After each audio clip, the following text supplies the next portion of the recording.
1. Silence is strength. Don't let your ego run the show. Have you ever said something too quickly, only to spend the rest of the day regretting it? Yeah, I've been there. And chances are, so have you.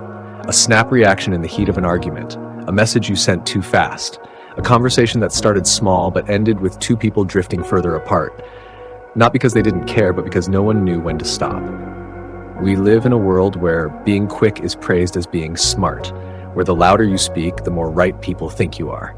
But let me tell you something I've learned, not just from books, but from life, from years studying and living Stoic philosophy. The right kind of silence, that's real power. And the older you get, the more you'll realize your ego is often your worst enemy. I once had a colleague. In every meeting, he barely said a word, not because he didn't have opinions. He just listened, really listened. And when he finally spoke, the room went quiet. Not because he raised his voice, but because every word carried weight. He never wasted a single syllable. It reminds me of what Marcus Aurelius once wrote.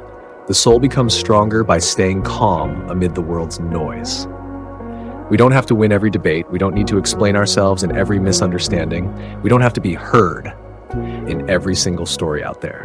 Sometimes silence, calm, grounded silence, says more than words ever could. So next time you feel yourself getting pulled into a pointless argument, or you catch that urging to fire back a clever reply, pause, breathe, ask yourself, is this really the kind of person I want to be?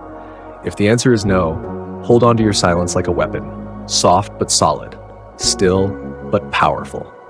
You don't need to prove anything to anyone. Just master yourself. That's enough. 2. No one can take away your power to respond unless you hand it over. Picture this. You wake up early, the sun is barely up, everything's quiet, nothing bad has happened yet. But inside your head, a little voice starts whispering, "You're not good enough. Everyone's moving faster than you. Is today going to be different or just another meaningless day?" I used to think I was the only one who had thoughts like that, until one night, a close friend of mine, the CEO of a successful company, admitted to me, every morning I wake up with this tightness in my chest. Not because anything's gone wrong yet, just that same voice in my head saying, "You haven't done enough, you're falling behind." Have you ever felt that too? We tend to believe our thoughts must be true just because we think them. Like if your mind says you're a failure, then that must be a fact. But it's not, it's just a thought, not the truth. Epictetus said, "It's not what happens to us that causes suffering, but how we judge what happens." The problem isn't reality. It's the story you tell yourself about reality. You don't need to fight your negative thoughts. You don't need to force fake positivity either. Just create a little space. Instead of saying, "I'm a failure," try saying, "I'm having the thought that I'm a failure." Just a few extra words, and suddenly you're not stuck inside the thought anymore. You're watching it from the outside. I often tell my students in therapy sessions, imagine your thoughts as trains pulling through the station of your mind. One train carries fear, one regret, another anger. You don't have to jump on any of them. You can just stand there, watch them go by, breathe, choose. Because the moment you remember that you can choose, that's the moment you reclaim your power. That's one of the core skills of a true Stoic. Don't react too fast. Don't identify too quickly. Just observe, because you're not your thoughts, you are the one watching them. And only when you realize that, can you truly begin to take control of your life. 3. Your thoughts aren't truth. Learn to observe, not absorb. Have you ever felt like everything's working against you? Your schedule's a mess, plans fall apart, someone says something that really gets under your skin, and suddenly it feels like life is driving you and you're not even holding the wheel. I've been there. And honestly, I know a lot of people have. When things move too fast, when people act unfairly, when the world feels chaotic and you're just surviving, it's so easy to slip into the victim mindset. Blame, anger, frustration, feeling stuck. But then in a quiet moment, I came across this line from Epictetus. You may not control what happens, but you can always control how you respond. And everything shifted. We don't get to choose the weather. We don't decide what other people will say or think or do. We can't control the world out there. But you know what? We always have the power to choose how we respond. Imagine you're steering a ship in the middle of the ocean. You can't control the waves, you can't tell the wind where to blow, But you can adjust your sails, you can turn the wheel, or maybe just drop the anchor and wait out the storm. I once worked with a man who lost everything. 20 years of building a business, gone. Not because he was incompetent, but because the market collapsed. I asked him, "How did you get through that?" He smiled and said, "I couldn't control anything except myself, so I started from there." And he did. Not in some flashy, dramatic way, but steadily, quietly, one step at a time, with a calm you could feel just being around him.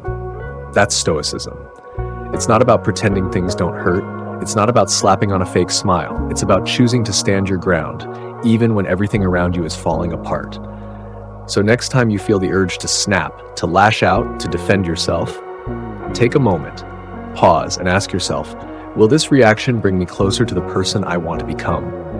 If the answer is no, then don't give that power away. Keep it for yourself. 4. Self-discipline doesn't come from willpower.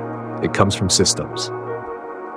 Here's something I've learned after years of studying Stoic philosophy, and honestly after going through my own midlife storms. Willpower alone won't save you. It's strong, yes, but it's not sustainable. Have you ever had a morning where you woke up full of fire? This is it. Today I'll change. I'll work out, read, meditate. And then by the afternoon, one annoying email, one cold message, one wave of exhaustion. And just like that, you're back to old habits. I used to think I lacked discipline, but that wasn't it. I lacked a system. Seneca once said, "We suffer not because we're weak, but because we don't organize our lives." The Stoics didn't rely on inspiration. They lived by structure. Marcus Aurelius, the emperor himself, woke up early every day to meditate and write. Not because he was some machine, but because he knew. Without a strong frame, the mind gets pulled in every direction. I once worked with a man in his 50s. He had lost both his marriage and his business. But when he began again, he didn't set massive goals. Just one thing, a 20-minute walk every morning. One line of gratitude every night. And slowly, everything started to shift. Not because he became stronger overnight, but because he rebuilt his foundation. One quiet brick at a time. We often judge ourselves by achievements, but sometimes your real worth lives in the quiet habits you repeat when no one's watching. Maybe you're someone who procrastinates, who gives up too easily. That's okay, but what if you created just a small schedule? Something light, something doable, something that holds you together when motivation runs out. And from that, a new version of yourself starts to grow, steadier, deeper, stronger. Remember, discipline isn't a cage. It's the root of freedom, because when you stop wasting energy on just trying to stay on track every day, you start using that energy for what really matters. Clarity, gratitude, being fully here. And one day, you'll look back and see just how far you've come, not because of some big breakthrough, but because of a simple system, repeated long enough, that carried you when willpower couldn't. 5. Real growth doesn't come from reaction, it comes from reflection. I have a friend, he's a doctor in his early 40s now. He's been through a lot, loss, failure, the kind of pain that changes you. One evening, we were sitting quietly on his porch, and he said something I'll never forget. "I don't react to things the way I used to. Now I just observe, then decide how to respond." And you know what? That's the moment I realized. That's what real maturity looks like. When you're no longer pulled by every comment, every setback, every surge of anger or ego, but instead you pause, you look inward, and then you act with clarity. The Stoics had a word for that, reflection. Not living like a blade of grass swaying with the wind, but like a rooted tree, calm, steady, and anchored deep. Marcus Aurelius, every night before he went to sleep, used to write in his journal, "What did I do well today? Where did I lose my calm?" Not to judge himself, but to understand, to adjust, to grow. Have you ever tried that? Not some long, fancy journaling session, just one honest question before bed. Did I live today as the person I truly want to become? No one else can answer that for you. No one knows your standards, your regrets, or your small quiet victories like you do. We often think success comes from big moves, big decisions, big breakthroughs, but more often it comes from small moments, the ones where you stop, breathe, and look inward. I remember one of my clients in a therapy program once told me, "I don't need more advice, I just need space to sit with myself and really listen." And honestly, sometimes that's all we need. Just a pause, to hear ourselves, a still moment to see what really matters. Reacting is easy. It's quick, it's emotional, it's automatic, but reflecting, that takes more. It takes slowing down in a world that never stops moving. But it's in that stillness, in that clarity, that you begin to steer your life again, not by default, not by what happens to you, but by who you choose to be. You don't need to do something huge to start changing your life. Just take a little time each day to check in with yourself with honesty and without judgment, because the person who will carry you the farthest in life has never been someone out there. It's you when you've finally grown still enough to truly hear yourself.